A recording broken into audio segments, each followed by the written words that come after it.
July 20th, 1945. This week, the world enters the atomic age as the Americans explode an atomic bomb. The rest of the world doesn't know it yet, but we have entered the atomic age.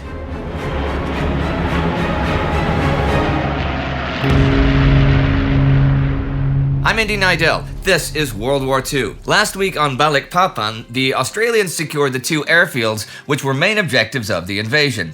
In China, the Chinese nationalists advanced in their campaign to retake Guilin from the Japanese. Japan, for its part, made defense plans for their home islands to basically mobilize the entire population and fight to the death in case of Allied invasion later in the year. And US President Harry Truman was at sea heading for Antwerp to then go to a conference in Potsdam, Germany, with other Allied leaders. On the 16th, he arrives by plane from Belgium to Tempelhof Airport in Berlin. There, he meets British Prime Minister Winston Churchill and tours the rubble of Berlin. And when he gets to number 2 Kaiserstrasse, he's given a top-secret cable that reads, "Diagnosis not yet complete, but results seem satisfactory and already exceed expectations." What is that all about? Well, the cable is from General Leslie Groves to tell him that at 5:29 and 45 seconds that morning, the Trinity Test, the world's first atomic weapons test explosion at Alamogordo, New Mexico, has been a success. I talked about the setup and preliminaries for the test last week. The plutonium bomb exploded this day yields between 15 and 20 kilotons of power. Groves' official report has this to say: "For a brief period, there was a lightning effect within a radius of 20 miles equal to several suns at midday. A huge ball mushroomed and rose to a height of over 10,000 feet before it dimmed." One of the physicists watching says, "The sun can't hold a candle to it."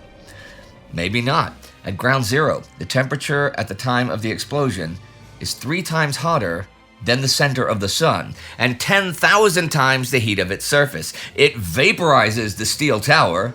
That's never happened before. The blast is visible and audible 290 kilometers away. This type of bomb, though, is not the one that is tentatively planned to be the first dropped on Japan, but the second one. The first uses uranium-235.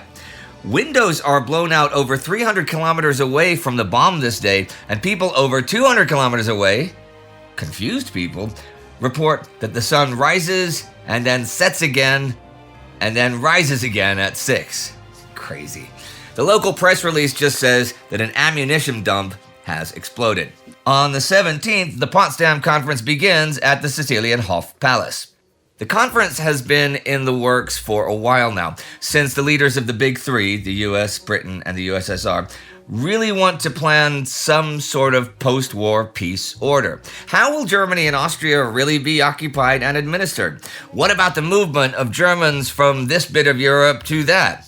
What's up with Poland? What about Japan? That sort of stuff. I will talk more about it soon enough. After the first session, Churchill learns about Trinity. Apparently, U.S. Secretary of War Henry Stimson gives Churchill a piece of paper that says, "Babies satisfactorily born."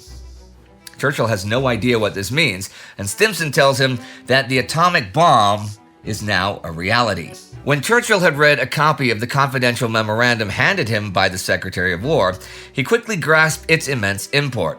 "Stimson, what was gunpowder? Trivial. What was electricity? Meaningless. The atomic bomb is the second coming in wrath."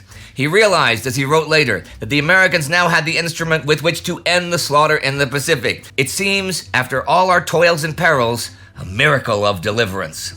Well, we'll see about that, I guess. There is a development on the American home front this week, actually, that has to do with the post-war order.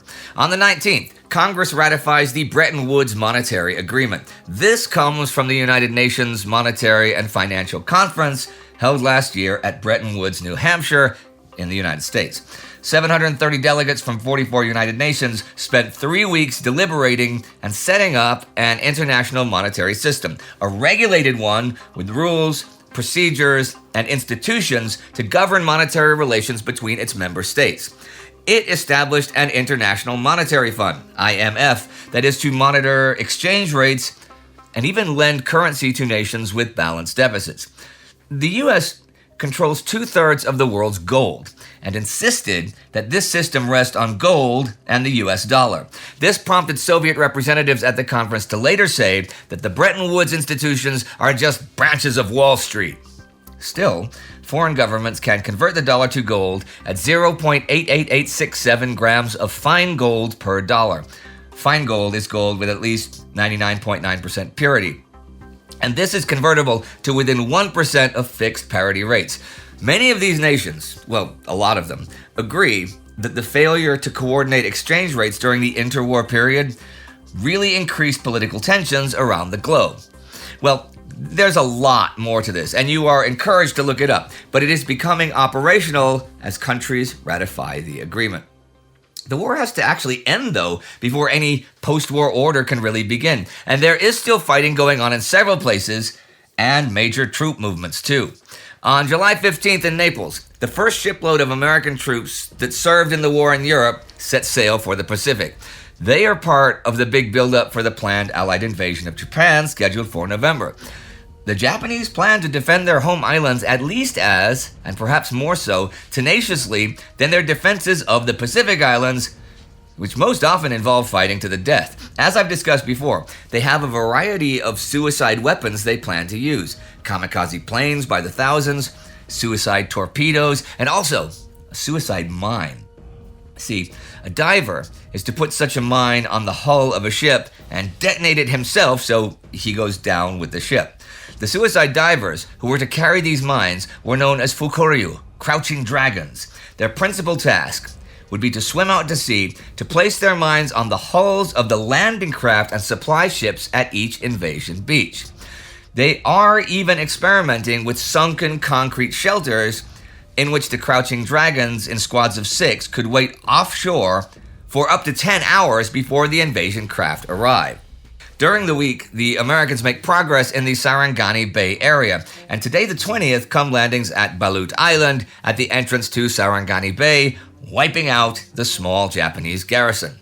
On Borneo, the Balikpapan invasion the Australians began a couple weeks ago is already winding down this week and the very beginning of next. The Australians cut and secure the Milford Highway the 17th.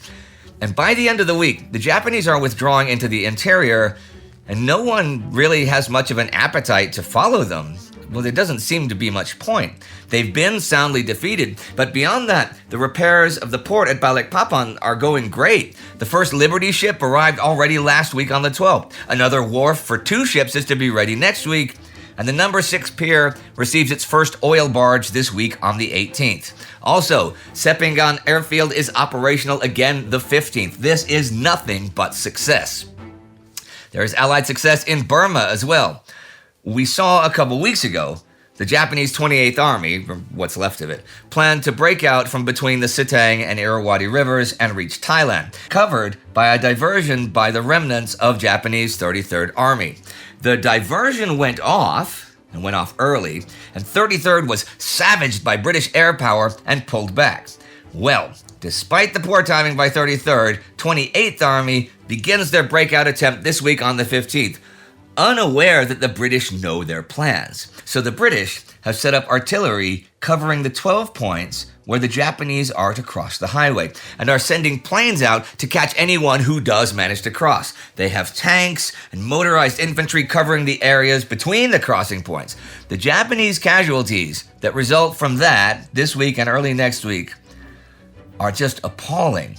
On the river, they're destroyed by air. At the crossings, by artillery, and everywhere else by armor. Tomorrow, the 10,000 or so remaining Japanese still alive, though a great many of them are sick by this time, make a desperate try to cross the Sitang, and it is a bloodbath, simply a slaughter with several thousand killed. And in China, the Chinese have been pressing forward with several columns towards Guilin, getting closer week by week. This week on the 18th, though, the Chinese take Changshiling, 12 kilometers north of the city, giving them control of the highway and railroad between Hunan and Guangxi. In fact, on the 19th, they cut off Japanese traffic between the two provinces completely by taking further points along the line. And that is what happens this week. The Japanese getting beaten badly everywhere there is still active fighting, A conference begins to try and determine a post-war world, the explosion of a nuclear weapon, which makes a terrifying fantasy perhaps a reality, and on the 14th, Italy declares war on Japan. And that same day, Dwight Eisenhower announces the closing of SHAEF and eases the restrictions on private contact between American soldiers and German civilians. And on the 15th, the first 10 of 30 American Tacoma-class patrol frigates of Project Hula depart Cold Bay in the Alaska Territory for the Soviet Union. Project Hula is the U.S. transferring ships to the USSR for them to use when the Soviets join the war against Japan, as Joseph Stalin has promised they will in early August. The Soviets gave a list of the equipment they'd require in the Pacific to do so near the end of last year. So the Americans have been putting together landing craft, minesweepers, escort ships, and have also been training Soviet crews in their operation. The final plan calls for the U.S. to transfer 180 ships total, of which the frigates are the largest and best armed, by November 1st this year, and to train some 15,000 Soviet personnel to run them. But any Soviet attacks against the Japanese are in the future. Let's get back to the present. The world has entered the nuclear age, or the nuclear destruction age. And this war has another super weapon, the superest of them all. John Keegan, in the Second World War, has a nice piece on the historical search for revolutionary weapons that I'm going to now generally paraphrase parts of and quote some as well to end today, beginning with this quote. The search for a revolutionary weapon was one of the most immediate and persistent outcomes of the industrialization of the war in the mid-19th century, and both a logical and inevitable extension of the revolution of war which preceded it. Until the age of gunpowder began, so up until around the 15th century, war was decided by muscle. If you could maintain muscular effort on the battlefield the longest, then your side won. Gunpowder, however, energy in chemical form and not mere muscle, made the weak person equal to the strong. And now you really started to use more intellectual power to gain an advantage in battle.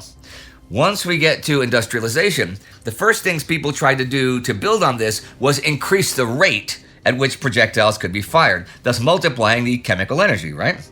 Muzzle-loaded firearms gave way to breech loaders, which gave way to rifles with magazines and revolver pistols. And then, of course, we got the machine gun. These could nullify an advantage of intellectual quality with the weight of metal. But after that, though, military inventors had to change because humans proved adaptable and resilient enough to survive these quantum leaps in firepower. So the brains looked away from killing enemy soldiers en masse and instead thought about attacking and destroying the shelters they use, forts and fortresses on land, and armored ships at sea. The late 1800s saw the torpedo and the submarine become ever more practical weapons that could even destroy ships with stealth without even being detected. And with the advent of the tank in the Great War, there appeared the promise of such a transformation of land warfare. The promise, however, proved illusory. Tank and submarine, though they appeared to be strategic weapons in essence, were more or less quickly revealed to be tactical. That is to say, they were susceptible to countermeasures at the point of encounter, and they struck at the products, not the structure of an enemy's war-making system. However great the human losses and material damage they inflicted at the battlefield, the enemy, as long as he could replace those losses and repair that damage from his internal resources, might continue to wage war.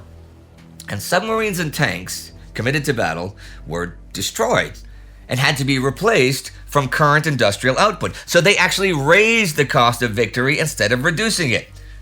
What to do about that? Well, the next idea was strategic bombing. You could send out heavy bombers and quickly destroy the enemy's entire means of making war in the first place. So you could have victory without any decisive battles or even maybe without an army or navy. This, as we have seen time and again in this war, turned out to not be the case. The development of radar was a big reason. Remember in 1940, the chain of early warning stations that allowed British Fighter Command to send out planes against Luftwaffe raids? Once the cavity magnetron, the cavitron valve, increased radar definition and allowed radar sets to be small enough to go on planes, Night fighters became a thing. And then proximity fuses could blow up an AA shell close to a plane. That was pretty darn lethal to attackers. By 1944, it had become clear to all but the Dogmatics and Bomber Command and the U.S. 8th Air Force that strategic bombing would not win the war in Europe. The strategic bomber, like the submarine and the tank, had been revealed to be a weapon susceptible to countermeasures, a system that required expensive, dedicated defenses to protect it, and a victim of attritional losses which imposed a heavy and continuing charge on war production. If there was such a thing as a revolutionary war-winning weapon, the search for it lay in another direction. Well, now there's the atomic bomb, and the Trinity Test implies that just one bomb can destroy a city more thoroughly than hundreds, perhaps thousands of bombers could. Is this quantum leap a game-changing advantage, or is it not? For better or worse, I think we'll find out pretty soon. Breaking the timeline here, but I think it relevant. On our Time Goes History channel, we did a series on the Cuban Missile Crisis, covering it day by day. And at the beginning of that series, during day 0, I talked about the detonation of Tsar Bomba, the largest nuclear explosion ever detonated on Earth. And I talked about what its effects would be should it be detonated over a major city. And you can check that out right here because it is very interesting. And all of our productions are produced thanks to the Time Ghost Army. So for more of it, join the Army at timeghost.tv or patreon.com. Ken Carmichael is the Army Member of the Week, and these are the newest officers. Do not forget to subscribe. See you next time.